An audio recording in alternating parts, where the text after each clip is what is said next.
productive, possible, et la plus fructueuse possible, de telle façon qu'en fait le sens des mots soit à peu près établi entre nous dans le débat qui va s'ensuivre.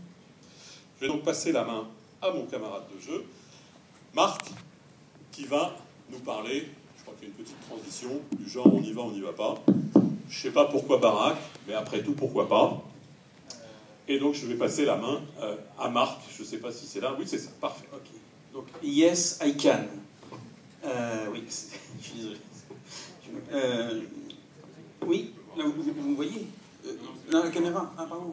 Il ne faut pas que je me déplace, parce que là, si je me mets là, c'est bon. Parfait. Merci Bernard pour ces éclaircissements. Et c'est toujours, en plus, pour moi, c'est toujours un plaisir, parce que comme je ne suis pas ce qu'on peut appeler un spécialiste ni un geek, à chaque fois, grâce à Bernard, ça me permet de mieux comprendre un certain nombre de ces sujets-là sur un plan technique.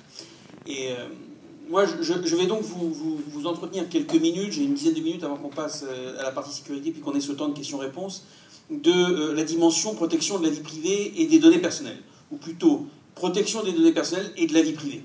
Les deux sujets n'étant pas tout à fait identiques. C'est un engagement qui date pour Microsoft. Alors, plusieurs dates peuvent être proposées. Il y en a une qu'on considère comme étant une date importante. C'est un email que Bill Gates avait adressé à l'ensemble de la compagnie en 2002, sauf erreur de ma part, qui était un email sur Trustworthy Company, l'informatique de confiance, et l'idée que la dimension de sécurité et de protection de la vie privée étaient des dimensions tout à fait essentielles pour que le déploiement des nouveaux services, des nouveaux usages, puisse se faire en toute confiance.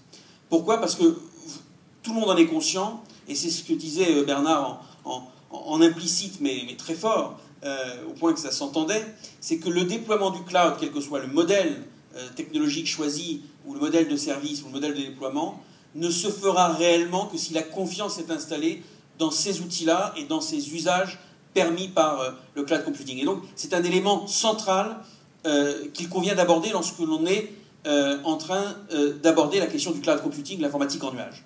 D'autant plus, et c'est le seul détour que je fais à cet égard sur le plan, on va dire, économique, tout le monde mesure l'intérêt du cloud computing, mais je vous renvoie, si vous avez le temps, à la communication qui a été faite par Neelie Kroes pour le compte de la Commission européenne le 27 septembre 2012, donc ça date d'il y a peu de temps, où sont explicités les intérêts économiques du déploiement du cloud computing en se fondant sur un certain nombre d'études économiques, dont l'une de l'IDC, et qui montrent l'intérêt que ça peut avoir en termes de croissance pour la zone euro, y compris en termes d'emploi, puisque l'étude IDC qui est utilisée dans ce rapport de la Commission montre qu'il y a, à l'horizon de 2020, jusqu'à 3 800 000 emplois qui peuvent être générés via le cloud computing, non pas simplement dans les emplois liés au data center qui seraient installés, mais à toute l'efficacité, y compris pour les PME, qui peut être générée grâce à ce modèle-là. Donc, tout le monde mesure à quel point c'est important, et tout le monde mesure que le succès de ce cloud computing dépendra de la réponse qu'on apportera à la question des données personnelles, de la privacy et de la sécurité.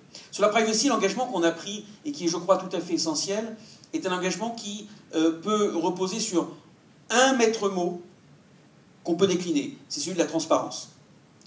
La transparence, c'est-à-dire que le client qui va avoir recours à un opérateur de cloud computing, selon l'un des modèles que Bernard a décrit, doit savoir les conditions dans lesquelles les données sont opérées